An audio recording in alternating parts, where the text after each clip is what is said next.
इस जीवन पर जिस महापुरुष की बहुत बड़ी कृपा रही और सानिध्य रहा, वो कई बार कहा करते थे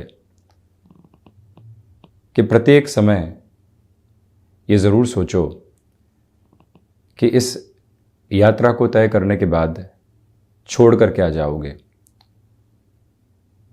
और जब इस एक प्रश्न के साथ में स्वयं की यात्रा को आगे बढ़ाओगे तो वो कार्य अपने आप ही पूरा होता चला जाएगा। जीवन जब भी कृतज्ञता के साथ में चलता है तो वो भावपूर्ण होता है। जीवन जब भी भौतिकता के साथ में उद्देश्य खोजता है तो वो फैसिनेशन के साथ में होता ही है, परंतु जैसे जैसे किसी एक विषय के चिंतन के साथ हम जुड़ते हैं और अवचेतन में वो विषय लगातार चलता रहता है तो कहीं न कहीं एक अलग ऊर्जा भीतर समाहित होने लगती है। और जब भी वो ऊर्जा सामने आती है, स्वांत सुखाय का आधार स्वयं की संतुष्टि का एक पूरक लेकर आती है। हम दैनिक राशिफल, मासिक राशिफल, गोचरीय व्यवस्थाओं के परिवर्तन के साथ आपके समक्ष उपस्थित होते रहते हैं, परंतु आज जिस विषय के साथ में हम हैं वो राहु एवं केतु की स्थितियों के साथ में जुड़ा हुआ है। इस विषय को आपके सम्मुख रखूं उसके पहले ही क्षमा प्रार्थी होना चाहता हूं कि कहीं पर भी गूढ़ शब्दों का आधार इस विवेचन में लगे तो उसे भी समझने की आवश्यकताएं रहेंगी, क्योंकि उन शब्दों के बिना इस यात्रा को पूरा नहीं किया जा सकता। कहीं न कहीं विवेचन के साथ में वो शब्द गहराई से जुड़े हुए हैं। ज्योतिष के साथ में जिज्ञासा रखने वाले महानुभाव, व्यवहारिक स्तर पर ग्रहीय व्यवस्था के माध्यम से अपने कर्म को आगे बढ़ाने वाले महानुभाव इस विषय के साथ राहु एवं केतु की जो स्थितियां हैं उसमें कुछ नयापन देख पाएँ या उस विवेचन के साथ में खुद को जोड़ पाएँ तो ये स्वयं के लिए अनुकंपा यानी मेरे स्वयं के लिए एक बहुत विशेष अनुग्रहित करने वाली स्थितियां आपके द्वारा रहेंगी। इस नवग्रहीय व्यवस्था में 5 तारा ग्रह हैं, वहीं 2 प्रकाश ग्रह हैं और 2 छाया ग्रह हैं। प्रमुख तौर के ऊपर 7 ग्रहों को प्रधानता दी गई है, परंतु राहु केतु के साथ में नक्षत्र की स्थितियां भी जुड़ी हुई है। आर्द्रा, स्वाति, शतभिषा, अश्विनी, मघा और मूला, ये आधार इन 2 ग्रहों के साथ में बहुत गहराई से है। तो वहीं आप ये भी देखिएगा कि जो दूसरी प्रमुख बात यहाँ पर निकल कर आती है वो ये कि राहु जब भी सूर्य के साथ में होंगे ग्रहण दोष बनाएंगे। चंद्रमा के साथ में भी वही चंद्र राहु का ग्रहण दोष बनेगा, मंगल के साथ अंगारक बनेगा, बुध के साथ यहाँ जड़त्व बनेगा, गुरु के साथ में चांडाल बनेगा, शुक्र के साथ परंतु कोई भी ऐसी दोष की स्थिति नहीं है। शनिदेव के साथ तथाकथित तौर के ऊपर श्रापित दोष बनने वाला होगा, क्योंकि राहु कहीं न कहीं शनिदेववत फल करने वाले हैं। केतु यहाँ मोक्ष कारक आधार को लिए हुए चलते हैं, जहां राहु व्यक्ति की अंतर चेतना को, सबकॉन्शियस अप्रोच को कहीं न कहीं एक गहरे इम्पैक्ट के साथ में लेकर चलने वाले होते हैं, तो वहीं पर केतु की स्थितियां मोक्ष कारक आधार को निर्मित करती है। जो हम कई बार किसी एक संबंध में बहुत गहरा जुड़ाव महसूस करते हैं और उसी संबंध के साथ कुछ ही समय के बाद एक अलग तरीके का डिटैचमेंट भी फील करने वाले होते हैं। जो कभी जीवन का सबसे महत्वपूर्ण था, आज वो सबसे बड़ा दुश्मन कैसे बन गया, आज उससे दूरी कैसे बन गई, ये सोचने की आवश्यकता व्यक्ति विशेष के लिए रहती है। वहाँ वो सेल्फ जस्टिफिकेशन के साथ में रहता है। वो सेल्फ जस्टिफिकेशन निकल कर कहाँ से आता है, ये भी एक सोचने वाली बात। तो वहीं नवग्रही व्यवस्था में 7 ग्रहों को यहाँ दृश्यमान आधार पर देखा जा सकता है, आँखों से देखा जा सकता है, परंतु राहु और केतु के साथ में वो स्थिति बिल्कुल भी जुड़ी हुई नहीं है। आप ये गौर कीजिएगा कि जब भी हम राहु की चर्चा करते हैं तो वहाँ पर 18 वर्षों की महादशा का एक आधार भी साथ में होता है। तो वहीं पर जब भी हम केतु की चर्चा करते हैं तो वहाँ 7 वर्षों का एक आधार सामने होता है। जहाँ केतु मंगलवत फल करते हैं तो वहीं राहु शनिदेव वत फल करते हैं। अब ये एक महत्वपूर्ण बात है कि राहु मिथुन राशि स्थान में उच्चस्थ हैं, जो कि बुध का राशि स्थान है, परंतु धनु राशि स्थान में नीचस्थ हैं। तो वहीं पर आप ये गौर कीजिएगा कि जो केतु की स्थितियां हैं वो इसके बिल्कुल उलट है। ये धनु राशि स्थान में यहाँ पर उच्चस्थ आधार को लिए हुए होते हैं, तो मिथुन राशि स्थान में नीचस्थ आधार को लिए होते हैं। दोनों ही ग्रही व्यवस्थाएं समसप्तक रहती है, ये इस आधार में ही रहती है, परंतु उच्चत्व और नीचत्व बिल्कुल अलग अलग स्थितियों के साथ में। इसका स्पष्ट अर्थ ये हो जाता है कि दोनों ही ग्रही व्यवस्थाओं के जो परिणाम देने की ताकत है वो बिल्कुल अलग अलग है। इसी वजह से एक ग्रह अंतर चेतनाओं को प्रभावित करने वाला और दूसरा ग्रह यहाँ मोक्ष कारक स्थितियों को प्रदान करने वाला।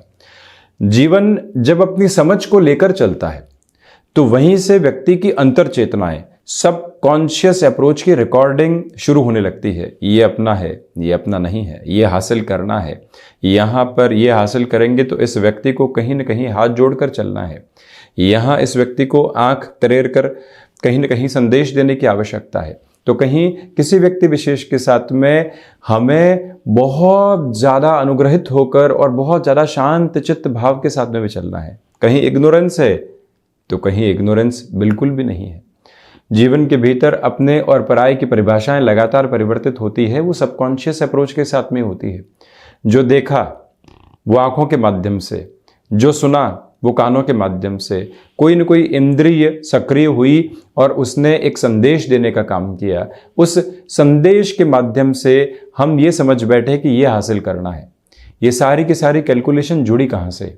अंतर चेतनाओं के माध्यम से सामने निकलकर आने वाली रही। और वहीं दूसरी महत्वपूर्ण बात ये कि जब भी व्यक्ति एक समय के बाद में ऐसी अंतर चेतनाओं से उकता जाता है तो ये जीवन यात्रा पूर्णता को भी दर्शाती है। वहीं से केतु की एक मेजर अप्रोच यहाँ शुरू होती है जो मोक्ष के आधार को निर्मित करती है। मोक्ष, जहाँ मोह पूरे तरीके से क्षरित हो गए, जहाँ मोह समाप्त हो गए, वहीं से तो मोक्ष है। जब तक व्यक्ति किसी लगाव और अलगाव के साथ है उसका मोक्ष कैसे संभव है? परंतु जैसे ही व्यक्ति इस जीवन के भीतर भी मोक्ष की कामना करता है तो वहां पर जैसे जैसे मोह दूर हो रहे हैं, वो यात्रा जैसे जैसे एक अलग स्तर पर बढ़ रही है, वहीं से व्यक्ति मोक्ष के निर्धारित क्रम को भी अपने जीवन के भीतर गहराई से देखने वाला होता है। गौर कीजिएगा कि जहां पर राहु उच्चस्थ हो जाते हैं, केतु वहीं पर नीचस्थ क्यों होते हैं? ये एक बहुत महत्वपूर्ण विधा है जिसको कहीं न कहीं समझने की आवश्यकता है। दूसरे आधार पर आप ये भी देखें कि जिस तरह से राहु यहाँ दोषादोष के आधार बनाते हैं, वैसे ही केतु की भी स्थितियां हैं, परंतु केतु यहाँ शुक्र के साथ ऐसे किसी भी दोषित आधार को बनाने वाले नहीं होते। यानी दोनों ही ग्रहों के साथ में जो भौतिकता का स्पंदन है वो बहुत गहराई से जुड़ा हुआ है। परंतु जिस तरह से शुक्र व्यक्ति विशेष के जीवन में आध्यात्मिकता का प्रादुर्भाव बहुत अलग तरीके से करते हैं कि जितना कुछ देखना है वो देख लो, उसके बाद में ये खड़ा होगा कि अब यहां से क्या देखोगे। एक BHK के साथ में यात्रा को शुरू किया था और एक बहुत बड़े बंगलों की तरफ भी पहुंच गए जहां से किसी महानगर का 270 डिग्री व्यू भी है। उसके बाद में क्या? जब ये प्रश्न खड़ा होता है तो वहीं से आध्यात्मिकता की शुरुआत होती है। और इसके साथ में ये भी समझने की आवश्यकता है कि जिस तरह से सबकॉन्शियस अप्रोच के साथ में व्यक्ति जो देखता है वही हासिल करता है, तो राहु की जो एक तरह से ऊर्जा की स्थिति है वो अवचेतन के साथ जुड़ी हुई है। इसी वजह से प्रत्येक दिवस के साथ में हम अपने कर्म को करते हुए वहां पर और क्या क्या जोड़ रहे हैं। यदि आध्यात्मिक चिंतन जीवन के भीतर जुड़ेगा तो अवचेतन के भीतर एक स्थिरता आने लगेगी। यदि चारों तरफ यही चर्चाएं चलेंगी कि ये हासिल करना है, वो हासिल करना है, दिन का जो 90% ऊर्जावान समय ऐसी ही चर्चाओं के साथ में चलेगा तो हम कहां पहुंचने वाले होंगे? मन वही रिकॉर्ड करेगा जो हम देख रहे हैं और समझ रहे हैं। उसके साथ में क्या भजन, क्या चिंतन, क्या कोई अच्छा अध्ययन सामने निकल कर आ रहा है जो मन की खाद बने? और मन के साथ में चंद्रमा गहराई से जुड़े हुए हैं, परंतु मन का जो एसेंस सामने निकल कर आ रहा है, वहां राहु की यात्रा बहुत गहराई से जुड़ी हुई है।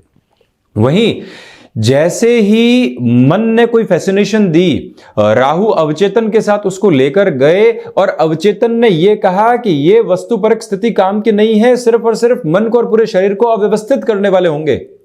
वहीं केतु की रोल प्लेइंग अप्रोच शुरू होती है। हम जानते हैं इस चर्चा को रखते हुए कि ये एक इंटेंस डिस्कशन है, परंतु ये रखने की आवश्यकता इस वजह से है कि हम इन ग्रहों के गूढ़ विवेचन को जान पाएं। आधार वास्तविकता में है क्या? अब यहां आप ये भी देखिएगा कि नवग्रही व्यवस्था के साथ में प्रत्येक ग्रह को एक दृष्टि प्राप्त है, परंतु केतु तो धड़ है, और धड़ के साथ में दृष्टि किस तरह से हो सकती है? परंतु जैसे ही राहु की दृष्टि का आधार केतु के साथ में जुड़ने वाला होगा, तो बाय डिफॉल्ट अप्रोच में केतु का जो एस्पेक्ट है वो बिल्कुल सामने रहेगा। ये एक बात सामने निकल कर आती है। इसी वजह से राहु और केतु की स्थितियां एक साथ में ही परिवर्तित होती है। राहु और केतु का आधार समसप्तक स्थितियों में ही चलता है। द्वितीय में राहु हैं तो अष्टम में ही केतु होंगे, प्रथम में राहु हैं तो सप्तम में ही केतु होंगे, चतुर्थ में राहु हैं तो दशम में ही केतु का आधार रहेगा। यह स्पष्टता है, यानी कि इन दोनों ही ग्रहों की पूरक स्थितियां चलने वाली होती है। अब व्यक्ति थोड़ा सा गूढ़ता के साथ में देखे कि हासिल करने की कोई फैसिनेशन आई मन में, वो यदि संकल्प शक्ति के साथ में जुड़ी और हमने यहां पर परिणामों की परवाह नहीं की, ये तय कर चुके हैं कि हम जिस कार्य की तरफ हैं उस कार्य के साथ में निष्ठा यदि जुड़ेगी तो परिणाम निकल कर आएंगे। अब परिणामों के साथ में कुछ हद तक डिटैच होने की जो पोजीशन निकल कर आती है वो केतु के साथ निकल कर आने वाली होती है। तो वहीं आप ये भी देखिएगा कि बुध के राशि स्थान में राहु उच्चस्थ हैं, यानी जहां व्यक्ति ने अपनी मानसिक चेतनाओं के ऊपर विजय प्राप्त कर ली, जो इंटेलेक्चुअल कॉन्शियसनेस है उसके ऊपर जैसे ही सक्सेस अचीव हुआ, वहां राहु अपने उच्चत्व को लेकर चलते हैं। तो जैसे ही व्यक्ति विशेष के लिए यहां दूसरे आधार पर चर्चा की जाए कि केतु यहां बृहस्पति के राशि स्थान के साथ में उच्चस्थ हैं और वो भी उनके मूल त्रिकोण के साथ में उच्चस्थ हैं, तो जब ऐसे ज्ञान के अधिपति ग्रह के साथ में केतु अपने उच्चत्व को दर्शाने वाले होते हैं, तो इसका अर्थ यह होता है कि ज्ञान ही अंततो गत्वा व्यक्ति के कर्म के साथ में चलता हुआ उसके मोक्ष के आधार को निर्मित करता है। तो वहीं जब राहु जो व्यक्ति की सबकॉन्शियस अप्रोच को इंपैक्ट देने वाले होते हैं, और वहां पर जब यानी वो धनु राशि स्थान के साथ में हो जाएं, तो वो अपने नीचत्व को प्राप्त किए हुए होते हैं। मानसिक चेतना के साथ में जब ज्ञान का प्रादुर्भाव नहीं जुड़ा तो व्यक्ति पहुंचेगा कहां? और वहीं आप देखिएगा कि बुध के राशि स्थान में आते ही केतु की स्थितियां नीचस्थ हो गई। इसका स्पष्ट अर्थ क्या है? एक ही अर्थ इस स्थिति का निकल कर आता है, वो ये है कि कहीं ना कहीं व्यक्ति विशेष जब अपनी इंटेलेक्चुअल विजडम के साथ में डिटैचमेंट को नहीं देखेगा, प्रत्येक जगह अपनी छवि को कैरी करके चलेगा कि मैं ये हूं और मैं वो हूं, तो ईगो आना निश्चित है और वहीं से उसका पतन भी सुनिश्चित है। ये एक स्थिति निकल कर आती है। केतु 7 वर्षों के साथ में जब भी अपनी दशा के क्रम को लेकर आते हैं तो वो तीव्रगामिता के साथ में प्रभाव देते हैं। ये कहावत सुनी है कि केत छुड़ावे खेत। जो कामकाज हम कर रहे हैं उससे हटकर एक जीवन के भीतर ट्रांसफॉर्मेशन की जो अप्रोच निकल कर आती है वो केतु के माध्यम से है। इसका अर्थ है कि केतु कहीं ना कहीं भीतर का साहस भी है। साहस क्यों है? जहां मोह के साथ व्यक्ति पूर्णतया दूर हुआ, वहां से साहस निकल कर आने वाला होता है। इसी वजह से केतु का संस्कृत में पर्याय जो है वो ध्वज भी है, और ध्वजा जब भी कहीं होती है तो वो विजय का प्रतीक भी है और विद्रोह का प्रतीक भी है। जब भी व्यक्ति अपनी कन्वेंशनल अप्रोच से रिबेल करके आगे बढ़ता है तो वहां से क्या निकल कर आएगा? अंततोगत्वा वहां से समाज के लिए आसपास की स्थितियों के साथ में एक विद्रोह निकल कर आएगा कि नहीं, हम जिस सोच के साथ में हैं उसी सोच के साथ में अपने जीवन को परिलक्षित करते हुए चलना है। दूसरे आधार पर यह भी एक महत्वपूर्ण बात है कि जब भी राहु की महादशा आती है और उपचय के साथ में यदि राहु जुड़े हुए हों, गौर कीजिएगा, उपचय के साथ, 3rd के साथ, 6th के साथ, 10th के साथ और 11th के साथ में ये उपचय है। जब भी राहु यहां जुड़े हुए होंगे, भले ही नीचस्थ हो, कमजोर स्थितियों के साथ में हो, भले ही कोई ना कोई दोष बना रहे हों, परंतु प्रमुख बात वहां पर यह रहती है कि राहु बेहतर परिणामों को निक्षेपित करने वाले हो जाते हैं, और वही स्थितियां केतु के साथ है। क्योंकि जो ग्रहीय व्यवस्था यहां कई बार सबसे पहले नकारात्मकता को पकड़ती है जीवन के भीतर, वो ही जब ऐसे भावों के साथ में हो गई तो वो नेगेटिव अप्रोच दूर हटने वाली होती है। इसी वजह से कहा जाता है कि राहु की दशा जब भी होती है, व्यक्ति आध्यात्मिक चिंतन से दूर होने लगता है। वो व्यक्ति ऐसी भौतिकता की कामना के साथ में होता है जहां उसको कुछ और नजर ही नहीं आता। जब जीवन के हितैषी नहीं है, माता पिता की सलाह भी गलत लगने लगती है, उस समय व्यक्ति को एक बार स्वयं के साथ समझना चाहिए कि वो कहीं ना कहीं कुछ गलत सोचने की तरफ है। दुनिया जब विपरीत हो और हम अपने लक्ष्य की ओर हों तो बात अलग है, परंतु जो हितैषी लोग हैं वो हाथ थाम कर समझा रहे हो कि नहीं गलत जा रहे हो, क्या कर रहे हो, वहीं एक बार व्यक्ति अपने मंथन के साथ में बैठने वाला रहे, वहीं व्यक्ति अपने चिंतन के साथ में बैठने वाला रहे और अपने लिए समाधान की प्रवृत्तियों को खोजने वाला भी रहे।